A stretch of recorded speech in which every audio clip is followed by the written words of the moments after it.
للہ رب العالمین والصلاة والسلام علی سید الانبیاء والمرسلین اما بعد فاعوذ باللہ من الشیطان الرجیم بسم اللہ الرحمن الرحیم پڑھیے الصلاة والسلام علیک یا رسول اللہ وعلی آلک واصحابک یا حبیب اللہ الصلاة والسلام علیک یا نبی اللہ وعلی آلک و اصحابک یا نور اللہ۔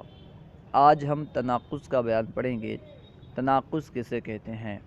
تناقض دو قضیوں کے درمیان اس طرح اختلاف ہونا کہ دونوں میں سے ہر ایک قضیہ یہ تقاضا کرے، ہر ایک قضیہ یہ چاہے اپنی ذات کے اعتبار سے کہ اگر پہلا قضیہ سچا ہے تو دوسرا قضیہ ضرور جھوٹا ہوگا، اور اگر پہلا قضیہ جھوٹا ہے تو دوسرا قضیہ ضرور سچا ہوگا۔ یعنی دونوں قضیہ ذات کے اعتبار سے ایک کے سچے ہونے اور دوسرے کے جھوٹے ہونے کا تقاضا کریں، اسے کہیں گے تناقض۔ اور جن دو قضیوں کے درمیان تناقض واقع ہو ان میں سے ہر ایک کو کیا کہتے ہیں؟ نقیض کہتے ہیں۔ یہ قضیہ اس قضیے کی نقیض ہے، اس طرح کہتے ہیں۔ جیسے میں کہوں کہ زید کھڑا ہے تو اس کی نقیض کیا ہوگی؟ زید کھڑا نہیں ہے۔ یعنی ایسا نہیں ہو سکتا کہ دونوں باتیں زید کھڑا ہے زید کھڑا نہیں ہے ایک ہی وقت میں درست ہو جائیں، ایسا نہیں ہو سکتا، کیونکہ دونوں ایک دوسرے کی نقیض ہیں، ان دونوں کے درمیان تناقض ہے۔ زید کھڑا ہے زید کھڑا نہیں ہے، ظاہر سی بات ہے دونوں میں سے ایک تو سچا ہوگا اور دوسرا جھوٹا ہوگا۔ تناقض کے تحقق کے لیے، تناقض کے وجود کے لیے، تناقض کے ثابت ہونے کے لیے کچھ شرائط ہیں۔ ان میں سے کچھ یہ ہیں: وحدت موضوع، دونوں کے موضوع کا ایک ہونا، یعنی دونوں قضیہ کا موضوع ایک ہو۔ موضوع کسے کہتے ہیں؟ یعنی محکوم علیہ کو۔ اور دونوں وحدت محمول، دونوں قضیے کے محمول کا ایک ہونا۔ وحدت زمان، دونوں قضیوں پر ایک ہی زمانے میں حکم لگایا گیا ہو۔ وحدت مکان، دونوں قضیوں میں مکان ایک ہی ہو، دونوں قضیوں میں مکان ایک ہی ہو۔ یعنی اگر پہلے قضیے میں کسی مسجد کے بارے میں حکم لگایا گیا تھا، جیسے زید قائم فی المسجد، زید مسجد میں کھڑا ہے، تو اس کی نقیض کیا ہوگی؟ زید لا قائم فی المسجد، تو یہ اس کی نقیض ہوگی۔ اور اگر یہ کہیں کہ زید قائم فی المسجد زید لا قائم فی البیت، تو نقیض نہیں ہے کیونکہ مکان بدل گیا۔ اسی طرح وحدت شرط، پہلی قضیے میں جو شرط تھی دوسری قضیے میں بھی وہی شرط ہونی چاہیے۔ وحدت جز و کل، اسی طرح وحدت قوت و فعل، اس طرح کی کچھ شرائط ہیں۔ اگر یہ نہیں پائی جائیں گی تو پھر دو قضیوں کے درمیان تناقض ثابت نہیں ہوگا، دو قضیوں کے درمیان تناقض متحقق نہیں ہوگا۔ اور پھر ہم پڑھیں گے وحدت محصورات اربع کے درمیان تناقض کس طرح پائی جاتی ہے۔ محصورات اربع کے تناقض ہم پڑھیں گے کہ موجبہ کلیہ کی نقیض کیا ہے اور سالبہ کلیہ کی نقیض کیا ہے، اسے ہم پڑھیں گے۔ موجبہ کلیہ کی نقیض آئے گی سالبہ جزیہ، اور موجبہ جزیہ کی نقیض آئے گی سالبہ کلیہ۔ اس طرح ہم آج انشاءاللہ پڑھیں گے۔ تو آئیے ہم کتاب سے سبق پڑھتے ہیں۔ سبق نمبر 38، تناقض کا بیان۔ تناقض دو قضیوں کا ایجاب و سلب ہونے میں، دو قضیوں کا ایجاب و سلب ہونے میں اس طرح مختلف ہونا کہ ہر ایک اپنی ذات کے اعتبار سے اس بات کا تقاضا کرے کہ اگر پہلا قضیہ سچا ہے تو دوسرا ضرور جھوٹا ہے، اور اگر پہلا جھوٹا ہے تو دوسرا ضرور سچا ہے۔ جیسے زید سونے والا ہے زید سونے والا نہیں، ان دونوں کے درمیان تناقض ہے۔ زید سونے والا ہے زید سونے والا نہیں، ارے بھائی دونوں کے درمیان نقیض ہے، ایسا نہیں ہو سکتا کہ دونوں ایک ساتھ میں سچے ہوں۔ یعنی اگر پہلا سچا ہوگا تو دوسرا ضرور جھوٹا ہوگا، اگر پہلا جھوٹا ہوگا تو دوسرا ضرور سچا ہوگا۔ یعنی دونوں ایک ساتھ میں سچے بھی نہیں ہو سکتے، دونوں ایک ساتھ میں جھوٹے بھی نہیں ہو سکتے۔ نقیض کسے کہتے ہیں؟ جن دو قضیوں میں تناقض ہو ان میں سے ہر ایک قضیہ دوسرے کی نقیض کہلاتا ہے۔ یہاں سے تناقض کے تحقق کے لیے شرائط بیان کر رہے ہیں۔ تناقض کے تحقق کی شرائطیں: دو قضیہ مخصوصہ کے درمیان تناقض کے ثبوت کے لیے 8 چیزوں میں متفق ہونا شرط ہے۔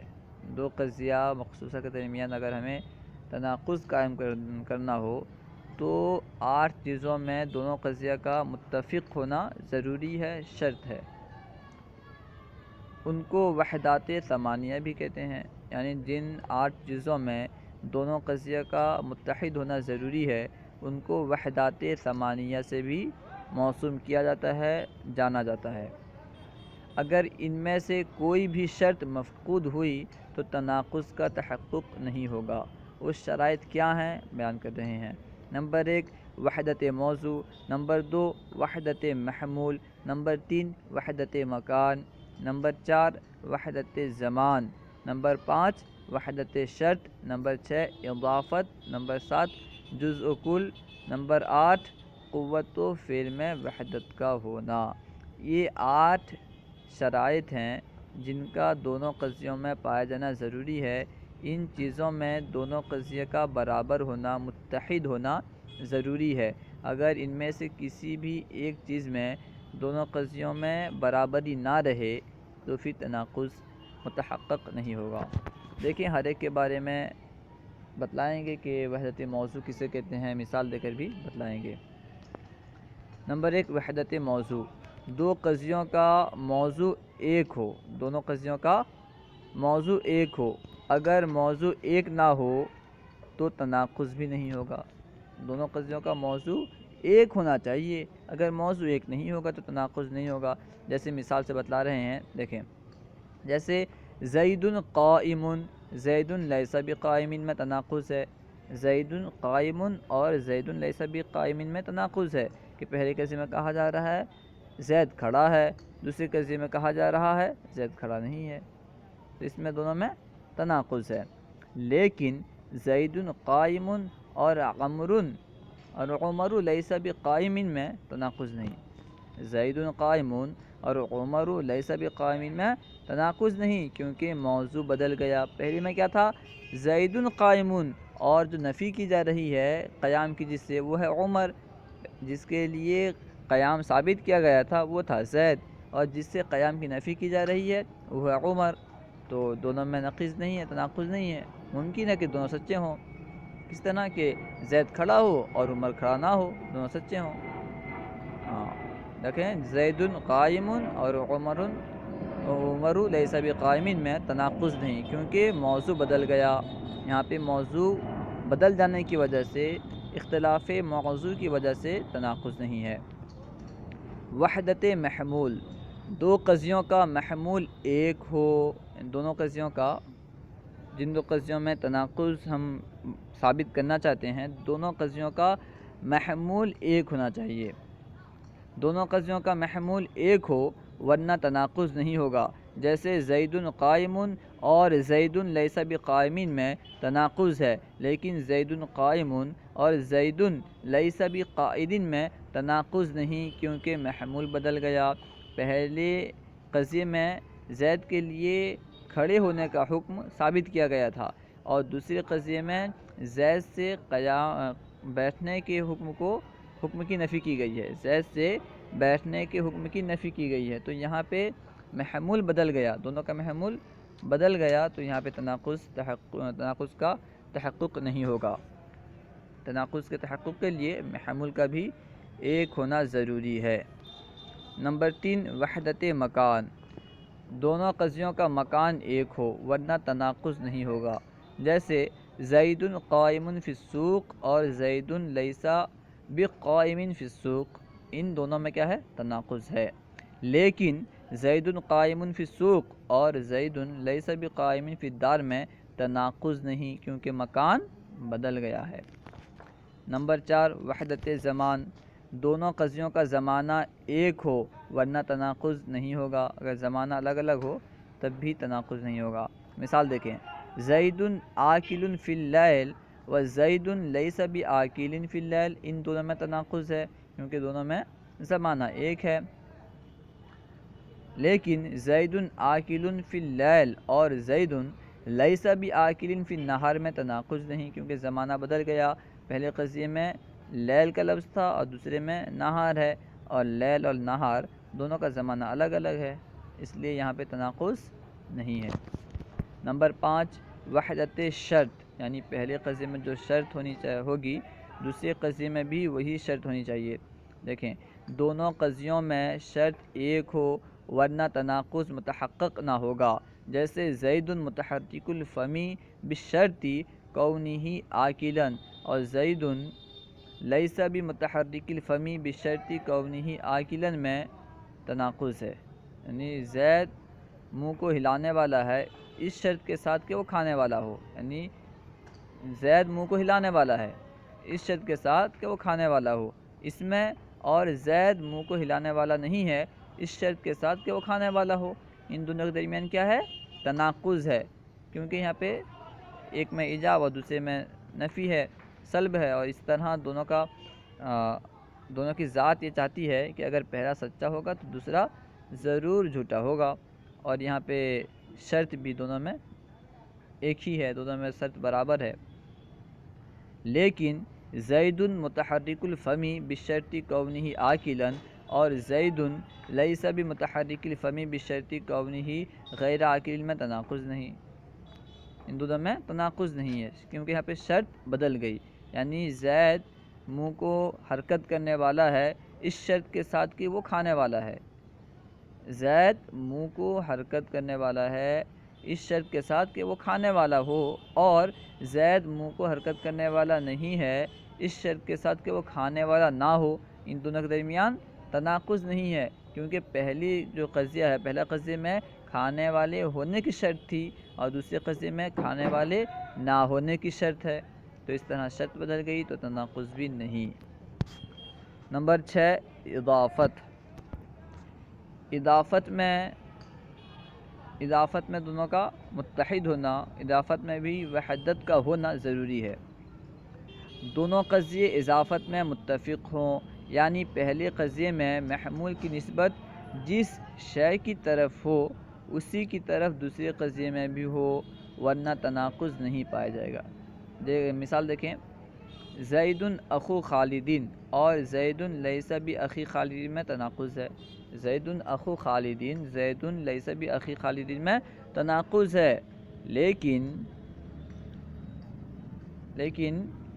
زید اخو خالدین اور زید لیس باخی بکرین میں تناقض نہیں، کیونکہ یہاں پہ اضافت بدل گیا. پہلی مثال میں اخو کی اضافت کی گئی تھی خالد کی طرف پہلے قضیے میں، یعنی زید اخو خالدین، یہاں پہ اخو خالدین میں اخو کی اضافت کی گئی تھی خالد کی طرف قضیہ اول میں، اور دوسرے قضیے میں کیا کیا گیا کہ اخی کی نسبت کی گئی ہے، اضافت کی گئی ہے بکر کی طرف. تو اضافت میں دونوں مختلف ہو گئے، اضافت میں اختلاف واقع ہو گیا جس کی وجہ سے یہاں پہ تناقض متحقق نہیں ہوگا. نمبر 7، جزء و کل میں وحدت. جزء و کل میں بھی وحدت کا ہونا ضروری ہے.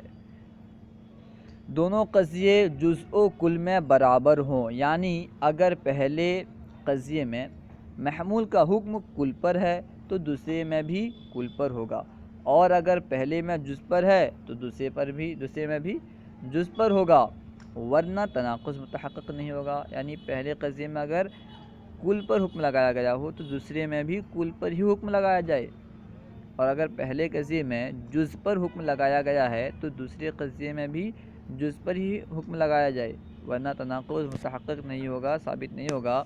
جیسے مثال دیکھیں، زید اسود و زید لیس باسود میں تناقض ہے. زید کالا ہے اور زید کالا نہیں ہے، ان دونوں کے درمیان تناقض ہے. لیکن زید اسود ای کلہ و زید لیس باسود ای اسنانہ میں تناقض نہیں، کیونکہ پہلے قضیے میں یعنی زید اسود کلہ میں اس میں کیا ہے، زید کے کل پر کالے ہونے کا حکم لگایا گیا ہے، اور دوسرے قضیے میں زید کے بعض یعنی زید کے دانت پر کالے نہ ہونے کا حکم لگایا گیا ہے۔ تو یہاں پہ جزء و کل میں اختلاف پایا گیا، دونوں میں کل پر حکم نہیں لگایا گیا یا دونوں میں جز پر حکم نہیں لگایا گیا ہے، بلکہ ایک میں کل پر حکم لگایا گیا ہے اور ایک قضیے میں جز پر حکم لگایا گیا ہے۔ تو اس طرح جز و کل میں اختلاف پایا گیا، جس کی وجہ سے تناقض متحقق نہیں ہوا۔ نمبر 8، قوت و فعل میں وحدت۔ قوت و فعل میں وحدت کا ہونا بھی ضروری ہے تناقض کے متحقق ہونے کے لیے۔ دونوں قضیے قوت و فعل میں برابر ہوں، دونوں قضیے قوت و فعل میں برابر ہوں، یعنی اگر ایک قضیے میں محمول موضوع کے لیے بالفعل ثابت ہے تو دوسرے میں نفی بھی بالفعل ہو، اور اگر ایک قضیے میں بالقوہ ثابت ہے تو دوسرے میں نفی بھی بالقوہ ہی ہو، ورنہ تناقض نہیں ہوگا۔ یعنی اگر پہلے قضیے میں بالفعل کسی چیز کو ثابت کیا گیا ہے تو دوسرے قضیے میں بالفعل ہی اس کی نفی کی جائے تب بھی تناقض ہوگا، اور اگر پہلے میں بالفعل ثابت کیا گیا تھا اور دوسرے میں بالقوہ نفی کی جا رہی ہے تو تناقض ثابت نہیں ہوگا۔ مثال دیکھیں، جیسے زید ضاحک بالفعل اور زید لیس بضاحک بالفعل میں تو تناقض ہے۔ زید بالفعل ہنسنے والا ہے اور زید بالفعل ہنسنے والا نہیں ہے، ان دونوں کے درمیان کیا ہے؟ نقیض ہے، تناقض ہے، دونوں ایک دوسرے کے نقیض ہیں۔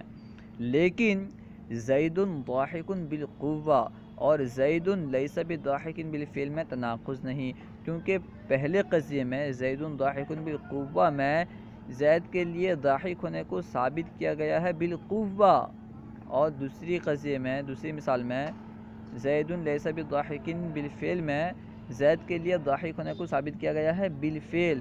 تو یہاں پہ قوت و فعل کے اعتبار سے دونوں میں اختلاف واقع ہو گیا، جس کی وجہ سے تناقض یہاں پہ متحقق نہیں ہوگا۔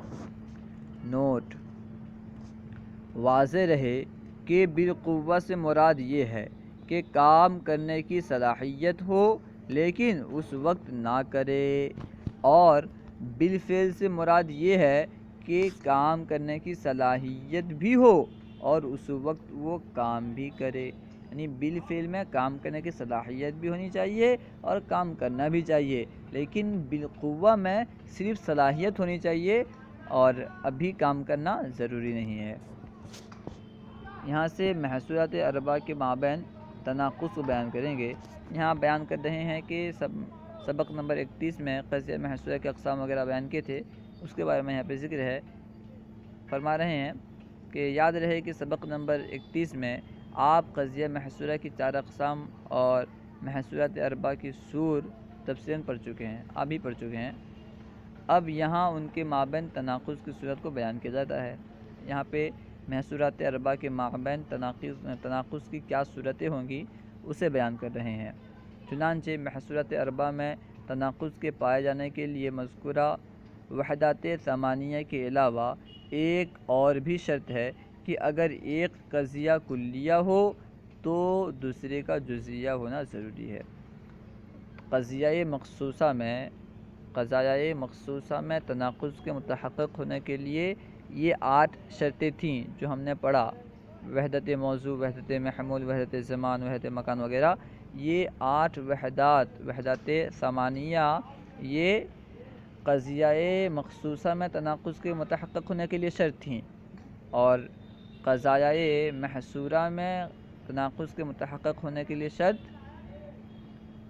ان وحدات ثمانیہ کے ساتھ ساتھ ایک اور بھی شرط ہے۔ وہ شرط کیا ہے؟ وہ شرط یہ ہے کہ اگر ایک قضیہ کلیہ ہو تو دوسرا قضیہ جزئیہ ہو، یعنی دونوں کلیہ نہ ہو یا دونوں جزئیہ نہ ہو۔ دیکھیں محصولات اربعہ کے مابین تناقض کو بیان کر رہے ہیں۔ نمبر 1، موجبہ کلیہ کی نقیض سالبہ جزیہ آتی ہے۔ موجبہ کلیہ کی نقیض، کیونکہ موجبہ کی نقیض سالبہ اور کلیہ کی نقیض جزیہ، اس طرح موجبہ کلیہ کی نقیض سالبہ جزیہ آتی ہے۔ جیسے کل انسان حیوان کی نقیض بعض الانسان لیس بحیوان، یعنی ہر انسان حیوان ہے، اس کی نقیض آئے گی بعض انسان حیوان نہیں ہے۔ نمبر 2، موجبہ جزیہ کی نقیض سالبہ کلیہ آتی ہے۔ موجبہ جزئیہ کی نقیص سالبہ کلیہ آتی ہے، کیونکہ موجبہ کی نقیص سالبہ، جزئیہ کی نقیص کلیہ. جیسے بعض الحیوان انسان، اس کی نقیص آئے گی لا شیء من الحیوان بانسان. بعض الحیوان انسان یہ موجبہ جزئیہ ہے، کیونکہ یہاں پہ بعض حرف جو کہ موجبہ جزئیہ کا سور ہے موجود ہے. تو بعض الحیوان انسان یہ موجبہ جزئیہ ہے، اس کی نقیص جو آ رہی ہے لا شیء من الحیوان بانسان، یہ سالبہ کلیہ ہے، کیونکہ لا شیء یہ سالبہ کلیہ کا سور ہے. نمبر 3، سالبہ کلیہ کی نقیص موجبہ جزئیہ آتی ہے. سالبہ کی نقیص موجبہ، کلیہ کی نقیص جزئیہ. اس طرح سالبہ کلیہ کی نقیص موجبہ جزئیہ آتی ہے. مثال دیکھیں، لا شیء من الحیوان بفرس کی نقیص بعض الحیوان فرس آتی ہے. نمبر 4، سالبہ جزئیہ کی نقیص موجبہ کلیہ آتی ہے. سالبہ جزئیہ، سالبہ کی موجبہ، جزئیہ کی کلیہ. اس طرح سالبہ جزئیہ کی نقیص موجبہ کلیہ آتی ہے. جیسے بعض الحیوانی لیس بانسان کی نقیص کل حیوان انسان آئے گی. صلو علی الحبیب صلی اللہ تعالی علی محمد. اگر آپ ہمارے چینل فیضان درس نظامی کو سبسکرائب نہیں کیے ہیں تو اسے ضرور سبسکرائب کریں، تاکہ ہمارے آنے والے ویڈیوز سے آپ مطلع ہو سکیں.